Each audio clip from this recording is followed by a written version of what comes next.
En este programa hemos entrevistado pues a médicos, virólogos, inmunólogos y yo ya tenía ganas de charlar con una enfermera y más la que hoy tenemos, que ha sido reconocida como una de las 100 mejores del mundo por la organización Women in Global Health.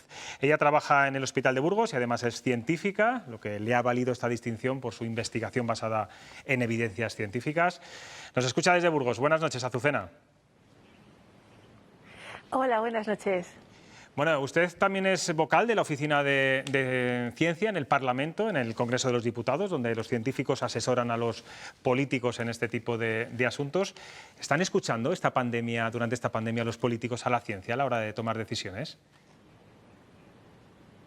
Bueno, normalmente los políticos podrían escuchar un poco más, cierto es. Lo que sucede es que a veces no se dan los escenarios adecuados. Y permíteme aclarar que Ciencia en el Parlamento es un movimiento que no estamos asesorando ahora mismo a ningún político. Lo que hicimos fue incentivar o favorecer la creación de precisamente de lo que comentabais anteriormente, una oficina de asesoramiento científico y tecnológico para el Parlamento, que fuese independiente, que fuese objetiva, que aportase datos y a través de esa información pues los expertos podrían hacer mejores recomendaciones y los políticos tomar mejores decisiones. Sí, Azucena, leía en una entrevista que le hacían hace unos días, usted decía que todo el mundo hablaba de Araceli, esa mujer, la primera persona que se vacunó en España, pero que nadie hablaba de la enfermera que estaba a su lado y que fue además la que la vacunó. Yo no sé si se siente poco reconocida la enfermería en esta pandemia pese a los aplausos del principio. Pues lo que sucede es que por un lado nos sentimos reconocidas y muy valoradas, pero desde hace ya tiempo se sabe por distintos estudios sociológicos que nuestra profesión es una de las más valoradas y queridas. Pero claro, ese reconocimiento nos gustaría mucho que se tradujera en cosas más tangibles, en apoyo real, en reconocimiento real, en tener más voz donde se toman decisiones, porque es que además creemos que eso tendría un impacto positivo en los resultados en salud de la población. ¿Por qué? Pues porque estamos formadas, porque estamos capacitadas y porque tenemos una visión muy global de los problemas del ser humano, de las personas, que pensamos que pues, pueden aportar mucho. En mi opinión, se nos utiliza poco. Y como enfermera y científica también, ¿qué es? ¿Cómo ha evolucionado el tratamiento de los enfermos de COVID-19? Imagino que no tiene nada que ver los primeros momentos donde se desconocía casi todo de la enfermedad a la actualidad. Pues sí, ha sido bastante interesante desde un punto de vista científico de seguir esta evolución, porque al principio lo que sucedía era que había pocas evidencias, había muy pocos datos. Estaba la experiencia que estaban publicando los científicos chinos, pero no había mucho. Entonces había muchísima incertidumbre. ¿Qué sucedió? Pues que en poco tiempo se pasó al lado contrario. Empezó a haber una avalancha de publicaciones científicas que no siempre se publicaban después de haber sido revisada, que incluso eran datos preclínicos, lo cual generó un poquito de confusión en la comunidad médica y en la comunidad científica en general. Luego también, el hecho de que algunas personas mediáticas como Trump, cuando se pronunció a favor de los antimaláricos, cuando realmente luego se ha visto que no son eficaces y la evidencia científica lo ha demostrado, pues ese tipo de aspectos no han favorecido la buena difusión de la información científica, los bulos, la desinformación. En definitiva, hemos pasado de tener pocos datos a tener mucha información, pero no toda fiable y además mezclada con mucho ruido. Por suerte, esto al final sí que ha generado conocimiento científico y los tratamientos ya están más ajustados y desde luego eso también tiene un impacto en los pronósticos de los pacientes. Sí, estamos en pleno debate sobre si se debe o no aplicar de nuevo el confinamiento domiciliario. Usted, como fiel testigo de lo que ocurre en un hospital como es el de Burgos, yo no sé qué le parece. ¿Son suficientes las medidas tomadas hasta ahora? Pues es que lo que sucede es que los datos son tozudos. Entonces, ante la realidad de los datos a día de hoy, es irremediable tomar alguna medida. Claro, la situación es muy global. Antes lo comentabais, no se puede polarizar, no se puede decidir o valorar entre economía y salud es muy complicado. Lo ideal es balancear, porque al final la economía tiene un impacto en la salud y la salud en la economía. Es tan complejo que, bueno, en definitiva, ahora hay que frenar esa curva. De nuevo está subiendo de una manera muy alarmante y eso hay que intentar frenarlo. ¿Cómo?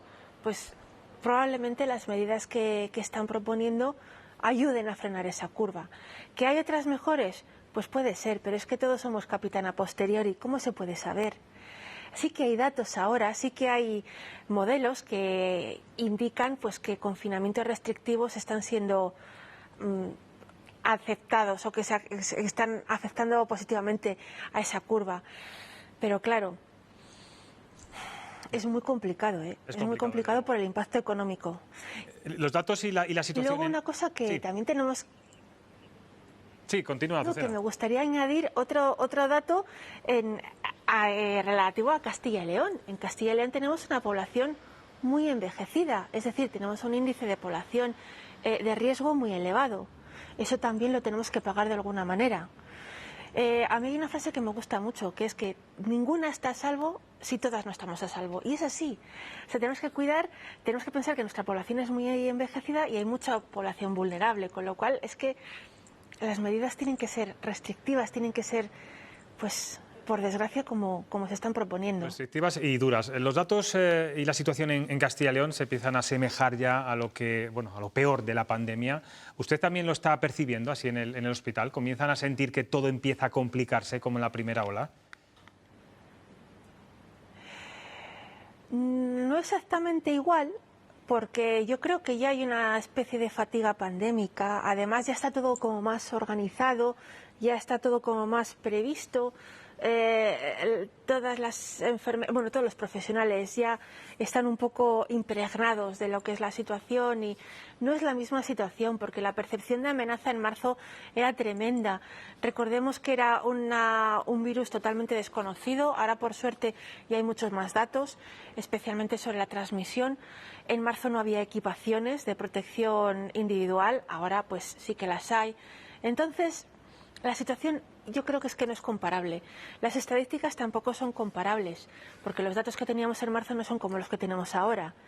Entonces, pues bueno, hay que ser también un poco cuidadoso al hablar de estadísticas, porque se puede generar alarma excesiva. Sí, Azucena, dígame una imagen... Dígame una imagen de esas que se le han quedado grabadas a fuego, de esta pandemia o de cómo han vivido sus compañeras y compañeros todo esto. Bueno, yo particularmente no se me olvidará nunca cuando aquí en Burgos, en rueda de prensa, el jefe de la UCI anunció cuál sería la previsión de ingresos que precisarían intubación siguiendo el modelo que habían publicado en otras zonas asiáticas. Según este modelo de previsión, harían falta, creo que comentó, unos 90, que podrían haber 90 personas intubadas a la vez en el hospital de Burgos. Y en ese momento me puse a pensar, digo, respiradores, ¿dónde hay 90 respiradores? ¿De dónde les sacamos? Empiezas a contar mentalmente los quirófanos, la UCI, la URPA, hemodinámica, electrofisiología. ¿De dónde sacamos? Bueno, y además de dónde sacamos la equipación, ¿dónde hay 90 anestesistas? ¿Dónde hay 90 enfermeras para mantener todo eso? Me entró ahí fui consciente de la dimensión del problema en Burgos y me quedé sin aire. Bueno, este anuncio se hizo por la noche, eran cerca de las 11 de la noche y tuve que despertar a mi marido porque me entré en pánico. Dije, es que esto es gordísimo, esto es una catástrofe. Mi marido no lo entendía. Dice, bueno, pues si hacen falta 90, pues se ponen 90. Claro, es un poco... el no conocer la situación, ya le explica, dice, no, es que no es tan fácil, o sea, no es como decir vienen 20 a comer o vienen 90 a comer, no es lo mismo, no es comparable, es una situación mucho más complicada. Pero yo no olvidaré jamás porque me entró mucha angustia. Sí. Azucena, tengo aquí a tres tertulianos. Compañeras. Sí, le decía que tengo aquí a tres tertulianos que seguramente le tengan que hacer alguna reflexión o alguna pregunta. Arenales, por ejemplo. Sí, bueno, gracias Azucena y enhorabuena por ese premio, que yo creo que eso es un honor para todos los castellanos y leoneses. Yo creo, Azucena, que la primera ola se caracterizaba por el desconocimiento, ¿no? La improvisación y el desconocimiento. La segunda probablemente, desde mi punto de vista, por la negligencia, ¿no? Aquello que serían 2 o 3 casos o que ya lo habíamos superado, y entonces yo creo que todos nos relajamos. Y esta tercera yo creo que está clarísimamente marcada por el cansancio, que incluso yo diría por la desidia, y además porque bueno, yo creo que estamos todos bastante cansados, pero sobre todo con uno de los recursos más importantes y más merecedores de aplausos, como son todos ustedes, el cansancio absoluto de los sanitarios. Y ante eso, una persona sanitaria, clínica como usted, Azucena, y muy concienciada por lo que veo y de muy buen corazón, ¿qué es lo que nos recomendaría desde su punto de vista? Que se cuiden. Por favor, que se cuiden, porque nos estamos acostumbrando a las cifras de muertos y a las cifras de una manera... Es que es tremendo. Y tenemos que pensar que estamos hablando de que se prevé que vayan a fallecer entre 50 y 60 personas al día.